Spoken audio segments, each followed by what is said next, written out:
Hello and welcome to Tarot Thursday. I'm your host, Reverend Mary Hawk, and with me is Reverend Don Lewis. Hi. So, welcome everyone, and thank you for joining us on this Thursday evening. And we want to say our hearts are with everyone in the path of Milton. There has been a lot of destruction, and people are returning home now to find out what they have left. So, you are in our thoughts and prayers. And also the many people still recovering from Elaine. Yes, and we don't forget everyone who's still in the process of recovering from Helene. One of the things that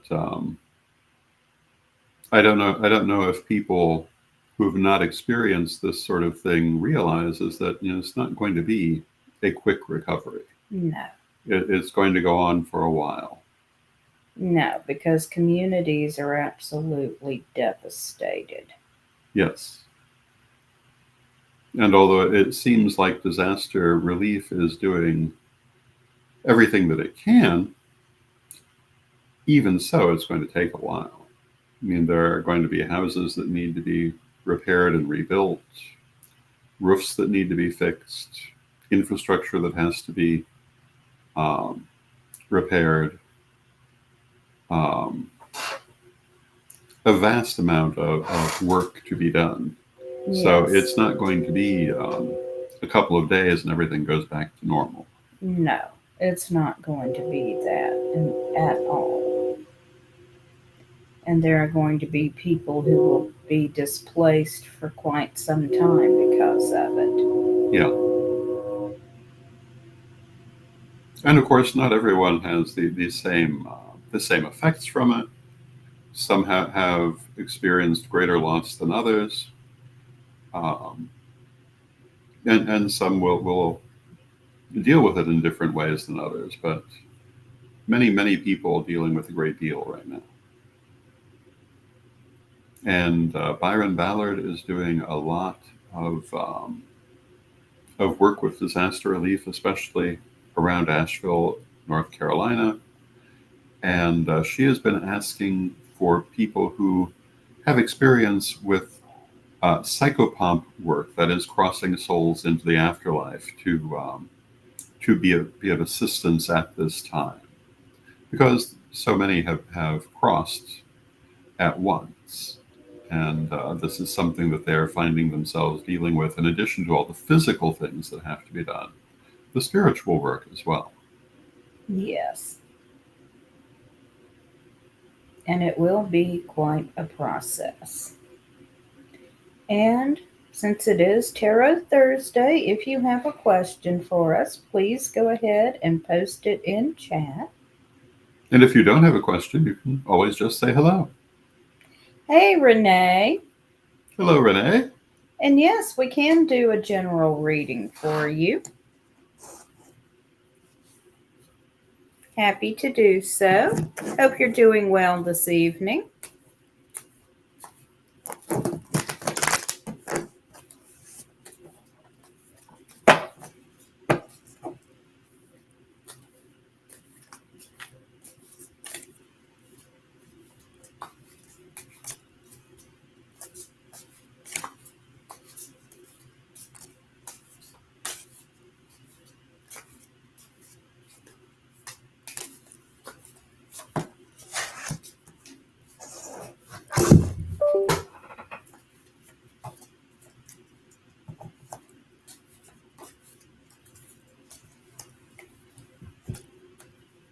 Okay, so the first card I've got for you, Renee, is the Two of Swords.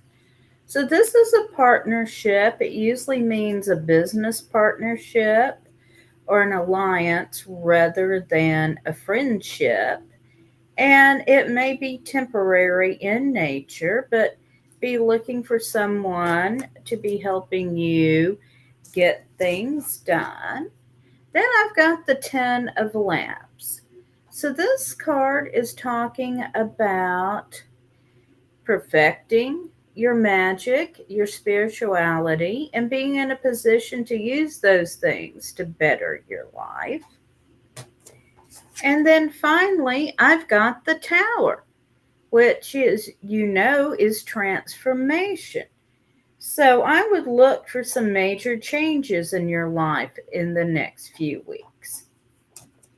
And the cards that I have drawn are the Hanged Man, the Nine of Cups, and the Moon. And the Hanged Man is waiting. It's waiting for transformation to occur, waiting for change to happen. And it says, be patient. The things are taking their form, but you have to let them take the amount of time they need. Also, in the Tarot of Hecate, the Hanged Man is Odin. And this is relevant in the sense that at present we have the Odin's Eye as a second moon around the Earth. And so I would say that the amount of time that this card is referencing waiting is probably also the amount of time that we have that moon, which is about 2 months. So be patient, let things take the time they need to develop, and be clear on what you want. We have the Nine of Cups. The Nine of Cups is the wish card. And the wish card says to you to be careful what you wish for, because you will get what you wish for. That means what you focus on. That might be what you desire. It might be what you fear. Make sure you put your focus on your desire and not the fear, and that will draw it to you. Finally, we have the Moon. The Moon is magic. And also, during this time of 2 moons is kind of relevant in that way as well. The Moon is using the higher powers of your soul to affect your life. And so it's saying, be clear on what you want and manifest it. Do not simply wait for things to happen, but draw them into being. And there you go. So I hope that's helpful, Renee. And hello to Fluffy in the chat room. Good to see you, Fluffy. Hello, Fluffy. And hello to Joe and Baxter. And yes, we can do a general reading for you, Fluffy.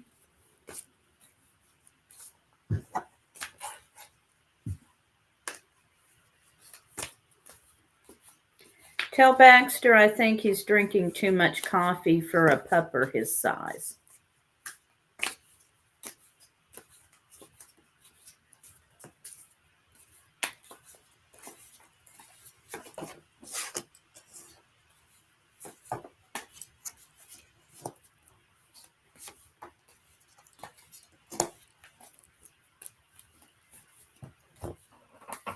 All right, so the first card I've got for you is the Prince of Swords.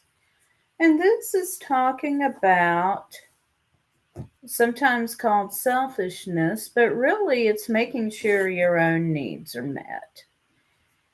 So while you will do everything in the world to help other people, yes, I know you, be sure you're doing what you need to do to take care of yourself physically, spiritually, and mentally. So be sure you are doing what you need to do for yourself. And then I've got the Six of Swords. Now this card would indicate a journey. Could be physical, but my sense for you, it's more spiritual, or it's relating to the journey you're taking with your new projects. And finally, I've got the Ten of Lamps. And yes, I shuffled. But the Ten of Lamps talks about perfecting your magic and your spirituality, and then being in a good position to use them in the world. The cards I have drawn are the Five of Swords, the Seven of Coins, and the Prince of Coins. The Five of Swords says that you may be experiencing conflict in the near future. This could be conflict with other people, conflict with situations, or it could simply be conflict within yourself. But you're going to find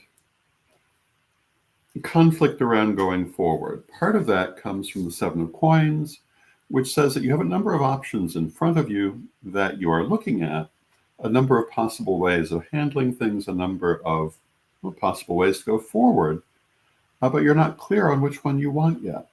And that could be the source of the conflict. Finally, we have the Prince of Coins, which says, all of this will take its shape, but it will take it slowly. It's like a garden growing. If you watch it every moment, you won't see anything changing, but if you check every couple of days, you will see change. You have to be patient, let it take its time, and let it grow at its own pace. And if you do that, you will get Drum roll. the Princess of Lamps. And the Princess of Lamps is using your abilities for yourself, using your abilities to create the situations you want, to create the life that you want. Particularly magical abilities, psychic abilities, but all abilities, really. It is using these things to improve your life and having a focus on that. So in making your choice between the different options that you're facing, you want to use that as your direction to make sure that it's doing what you need it to do. And if you do that, you'll be happy with the outcome. And there you go. All right. And Renee says, Mary, this is the second time in 2 weeks I have received the tower. I thought I remembered drawing the tower for you previously. So buckle up. Change is coming.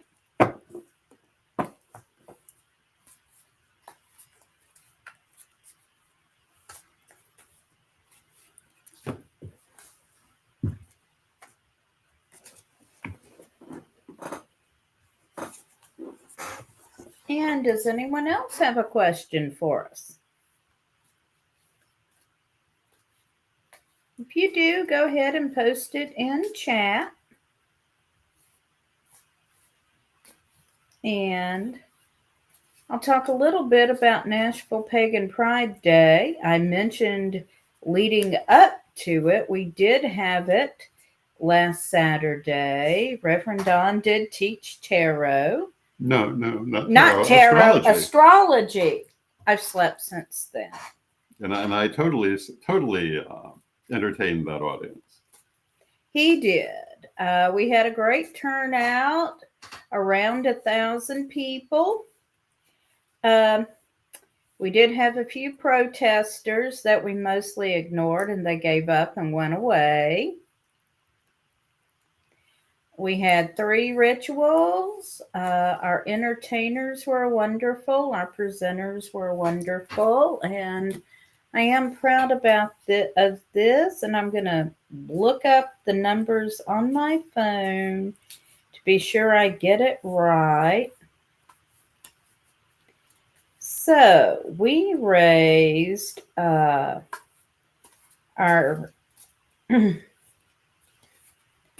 Okay, I'm getting to it. So we collected 394 pounds of food for Second Harvest Food Bank, and we collected $576 in cash for Second Harvest. So good job. And we also had a couple of groups doing collections for hurricane relief. It was just for Helene at that time. And I don't actually have the numbers for those right now. But we did have a great time, and we were able to help other people. Yes, indeed. And now we'll take 2 weeks off and start planning next year's Nashville Pagan Pride Day. Well, yeah, I mean that's the thing, isn't it? As soon as you've done one, you have to start planning the next one. Yes, we've already set our follow-up meeting actually. So, all right. Well, if you have a question for us, go ahead and post it.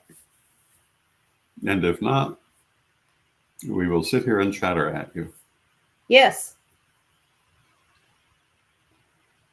And what is this channel exactly? Okay, you're looking at the Pagan World TV channel, Pickles the Dog, and we run on Twitch. You're on our Twitch channel. We run various programming related to divination, Wicca, paganism, and other interesting topics. Tonight we're doing tarot readings. Yes. We do a variety of things. Tomorrow night we will have the Crystal Web monthly 11th ritual. Yes. We do Sabbat rituals. We do Midday with Reverend Don. And we have been known by various names over the years, from Magic TV to Pagan World TV to Corellian TV to Divination TV. And yeah, that's all us. Yes. And the other things that we do your daily tarot reading. Yes. I post a daily tarot at 7 a.m. Central, 8 a.m. Eastern. Of course, you can go back and watch it at any point during your day if that's not a good time for you. And we also do the Best of Reverend Don's vlog, Yes. which goes up at 5 a.m. Central Time each day. And Reverend Don's vlog is a series that I did for 10 years because, you know, this channel is 19 years old, and we have been doing this for 19 years. And so the vlog has a great many back episodes that will be airing as best ofs, and that's happened a few times over the years. We're also affiliated with Corellian Publishing, and the vlog has been turned into 4 books called Reverend Don's Books of Questions, each of which contains 100 questions from the vlog. And that's what the vlog was mostly about. It started out, the vlog started out to be a slice of my life, but my life is boring. And so instead, I started answering people's questions. And, you know, we talked about so many questions during the 10 years of the vlog. And today I do Midday with Reverend Don, which is a half-hour program. The vlog was much shorter and dealt with just 1 question a day as a general rule. And, you know, it was everything from questions about psychism, questions about paganism, questions about ritual, questions about aliens, questions about mermaids, werewolves, you name it, someone asked a question about it. And some of them were really quite profound. Yes. And so if you're interested in these things, it is, I think, a very good resource. It is. So that's what this channel is all about. Although I think Pickles has left us at this point. Pickles said, well, good luck with that. Thank you, Pickles. We appreciate it. We have had good luck with it. We have. And if anyone has a question for us, please go ahead and post it in chat. Because we can sit here and talk forever. I imagine there's a good chance that we have a smaller audience than usual this evening, for obvious reasons. Yes. So we can't be surprised by that, but you know, we will keep you entertained until you decide you have more questions you want to ask. Yes, we will. So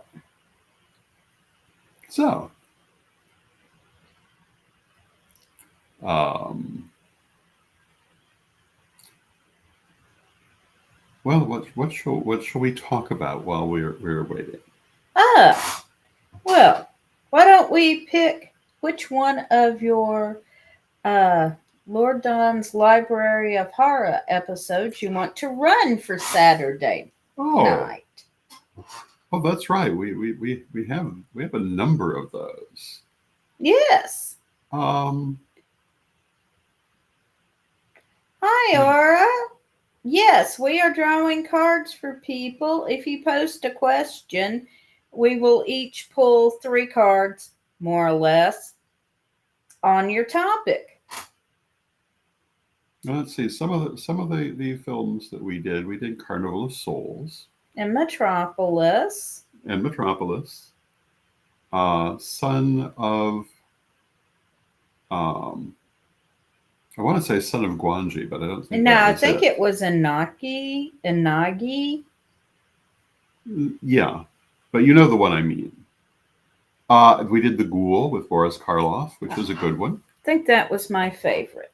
But we have a question here Yeah. from Aura. What specific energy would be best for me to focus on and want me to know as we move into the dark of the year? All right. That is a good question to ask right now.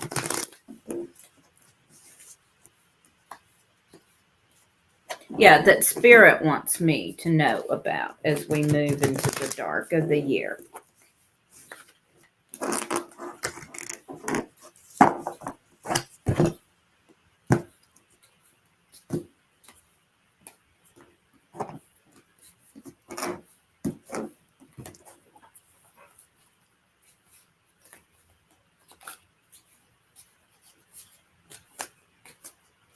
And I'm going to keep shuffling over my table here so I don't have to dive under it.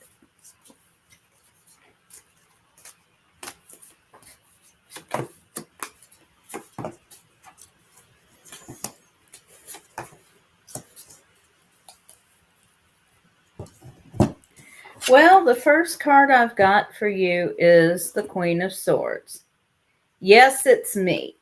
When Reverend Dawn did the Kickstarter for the Infinite Tarot, one of the options was to commission a card. Yes. So I asked him to draw me as the Queen of Swords because this card has been representing me for nearly 30 years now. So the Queen of Swords says to review things and ask yourself what worked before and what didn't work before, and move forward based on that. I've got the Nine of Wands, which is indicating a period of waiting. So you may feel like you're stuck and things are developing slowly. I would use that time for meditation and reflection. And then suddenly things are going to start to move very quickly for you with the Eight of Wands. And I'm going to pull one more card. And I've got the Two of Swords, which suggests that when things are moving quickly, you will find an ally or a business partner, probably not a friend in this case, but someone that will further you along your path. And the cards I have drawn are Justice,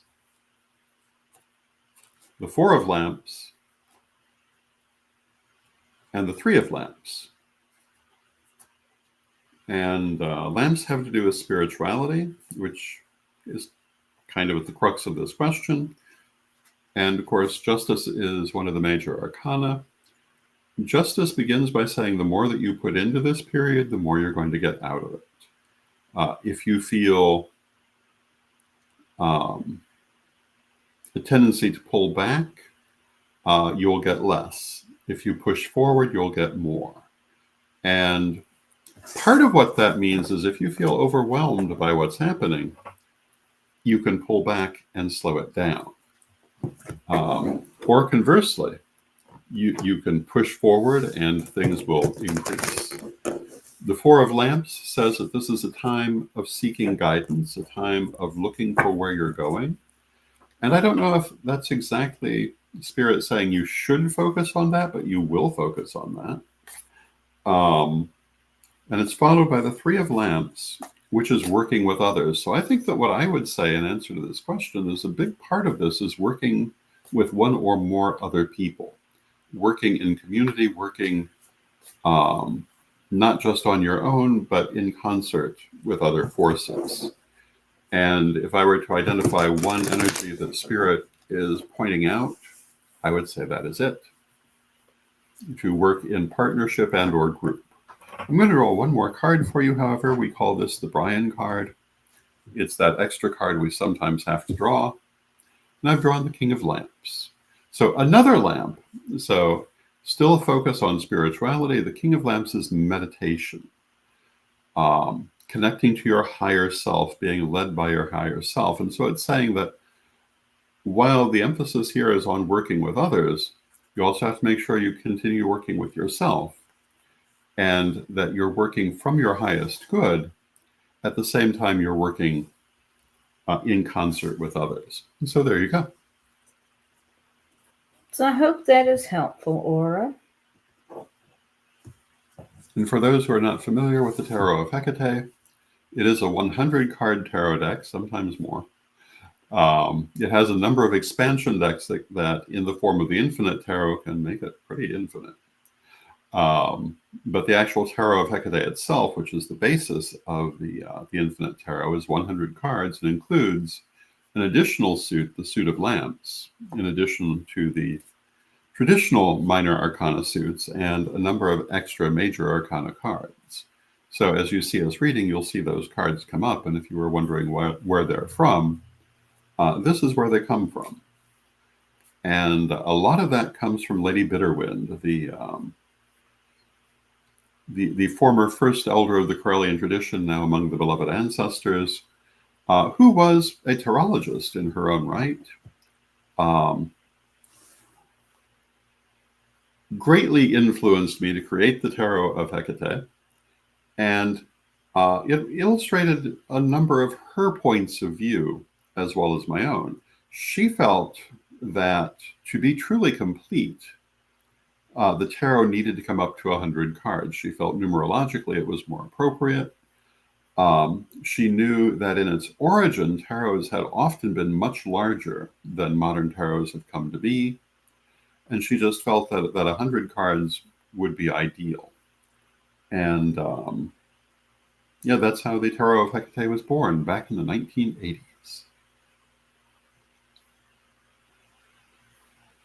And Aura says, thank you very much. It's very helpful. I felt what you were sharing with me. Wonderful. I'm so glad you find it useful, Aura. And if anyone else has a question for us, go ahead and post it. So we were talking about the Library of Horror. Yes. And it was the Son of Ingagi that I was thinking of. Yes. And the Son of Ingagi was one of my favorite of these films, but also definitely one of the more B film offerings. But fascinating. And I think we definitely should include it sometime in the season, but I think The Ghoul is a good one to start with. Okay. And we must include Carnival of Souls, but I would say absolutely. Near the end of the month would be best for that one, because Carnival of Souls is widely considered one of the creepiest films ever made. You're welcome, Renee. She says, Oh, yeah. Thank you both for my reading. Yeah. I had a lot of fun doing the Library of Horror, and we've talked about doing more of them, and who knows, maybe we will. The problem with the Library of Horror is in order to do it, we have to find public domain films, and there are a good number of them, but that doesn't mean every copy of them is equally in the public domain. Because just because the film is in the public domain doesn't always mean all of its parts are. And for those of you who never saw any of Reverend Don's Library of Horror, it's not just us reshowing old horror movies. It's Reverend Don commenting on them, especially when they touch on magic or paganism. Yes, indeed. And that was the original idea of the Library of Horror, to look at films that particularly had a relevance to paganism in one way or another. The Ghoul being a perfect example of that, because religious elements are very strong in this film, particularly Egyptian revivalism of the 20s and 30s. Would we call him the protagonist? The Boris Karloff character is a devotee of the ancient Egyptian gods in rural England in the 1930s. And it's a very interesting story, very interestingly put forward. And one of the things about it that makes it interesting is the relatively respectful way they approach this subject matter. I often talk about the fact that my favorite horror film is the 1932 Mummy. And one of the reasons for that is that there again, they approach that issue of ancient Egyptian religion very respectfully when all is said and done, and very much as its own thing. The other thing about the Mummy that is I think makes it head and shoulders above many other horror films is, it has the maiden in distress at the center of the film and her stalwart boyfriend. But in the end of the film, and the film's from 1932, I don't think it's a spoiler. But at the end of the film, the stalwart boyfriend does not rescue the heroine. He is locked out of the room while she is facing down the monster on her own, and overcomes the monster on her own, with the help of the goddess Isis, which, again, is part of why I say it approaches its pagan subject matter very respectfully. Arguably, Isis is the final heroine of the film. It treats the Egyptian deities as fully extant and part of the story. And while there are here and there a couple of regressive elements, they're not on the part of the Egyptian characters, but on the part of the Europeans, who don't seem to totally understand what they're doing, which I think is rather brilliant to have written into the script that way. And I don't think it's an accident. So I highly recommend The Mummy if you, I'm sure you can find it on YouTube.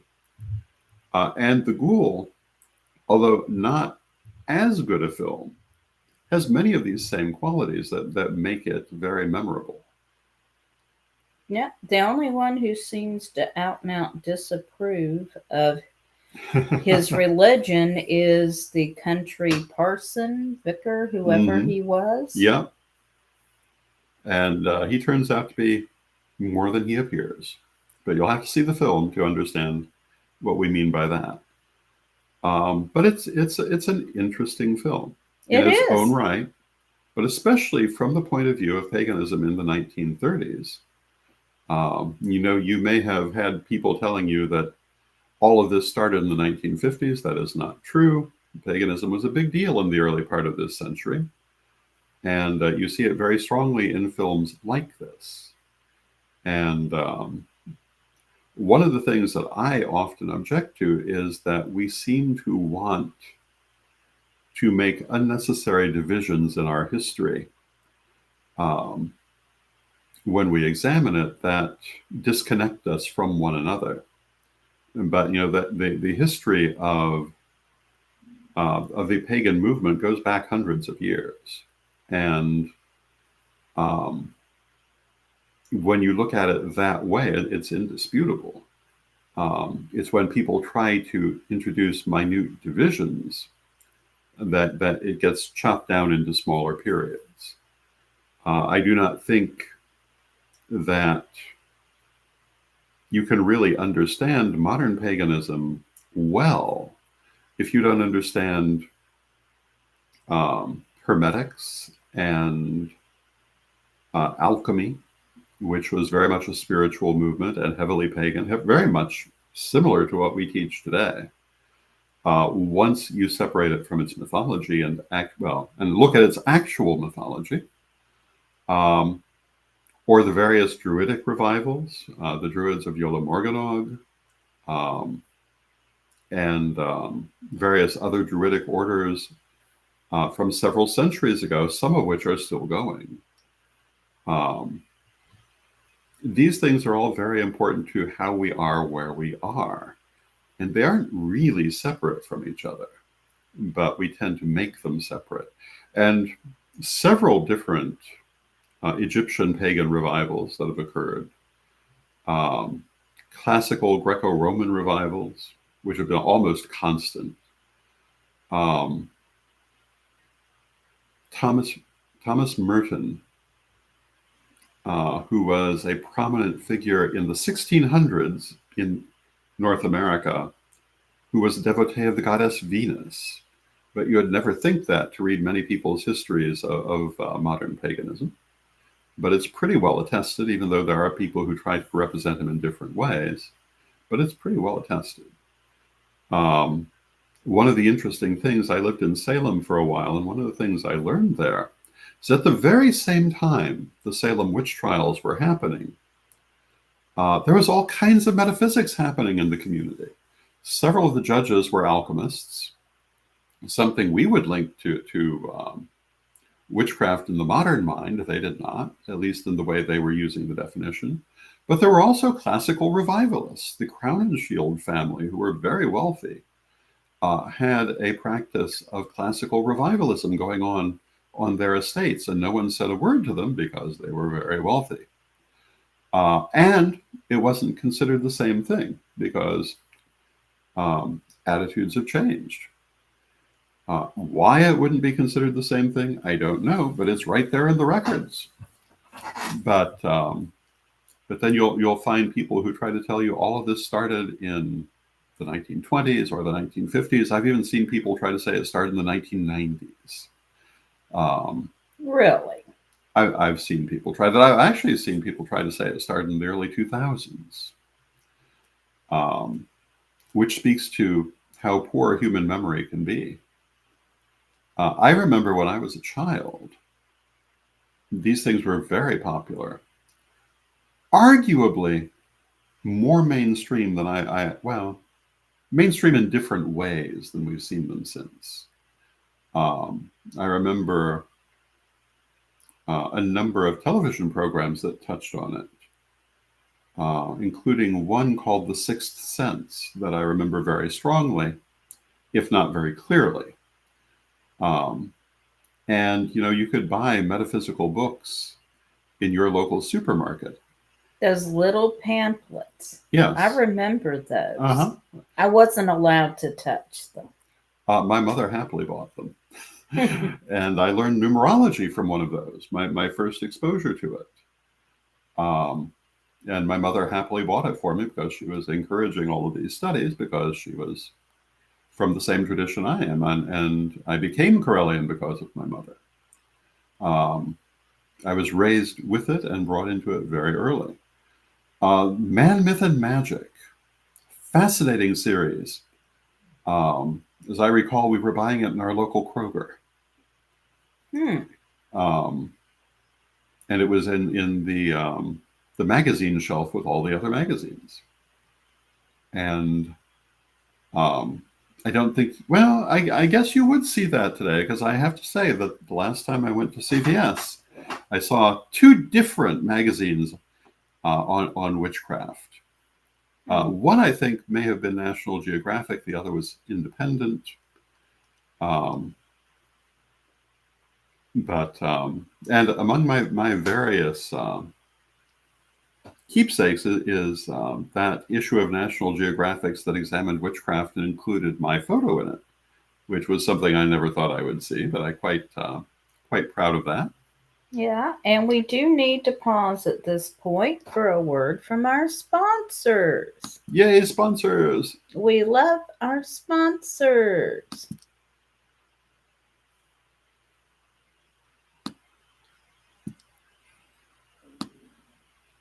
And there they are, coming now.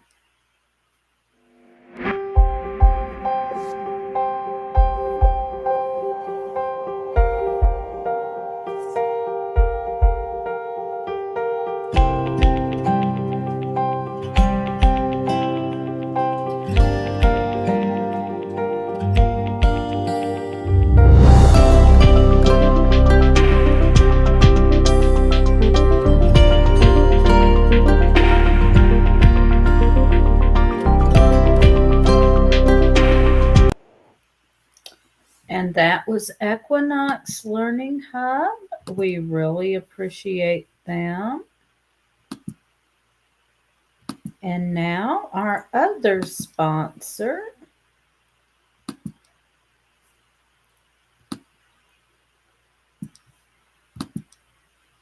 Ready to unlock the secrets of the universe? Join me, Reverend Don Lewis, for my metaphysical and magic auctions at Gaia Thrift at whatnot.com. Discover fascinating artifacts, mystical crystals, and rare and unusual books that could change your life. Don't miss this chance to bring a little magic into your world. Reverend Don's Metaphysical and Magic Auctions, where the extraordinary can become yours.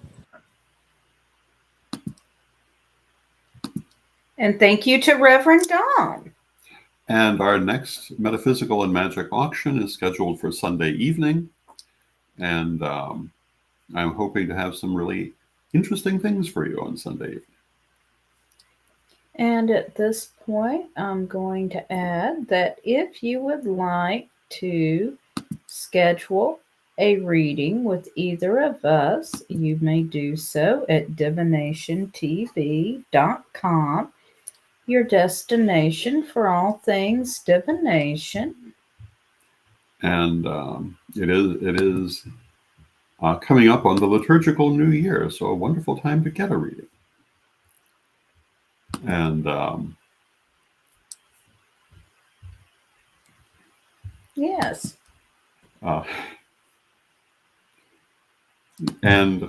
So if you're interested in the reading, we are both available. Reverend Brian is available.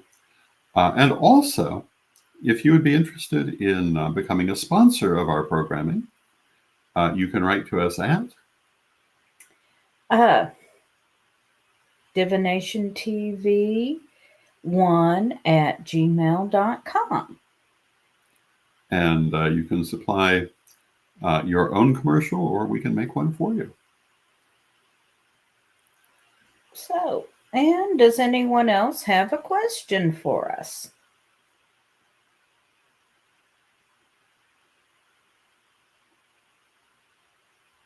Does not look like it. So I think we're going to go ahead and wrap up for the evening. If you would do a prayer for us, please. Certainly.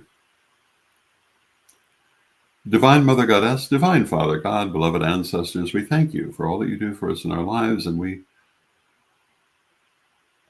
relish this walk we walk together. We ask you to help us to stay connected to our higher selves and to receive the guidance of Spirit in our lives through intuition and divination and oracular work and whatever means that it comes to us from.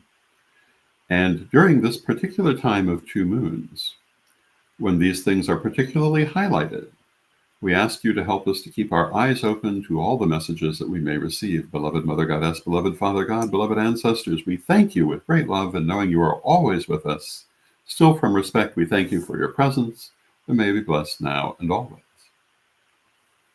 And may you be blessed now and always.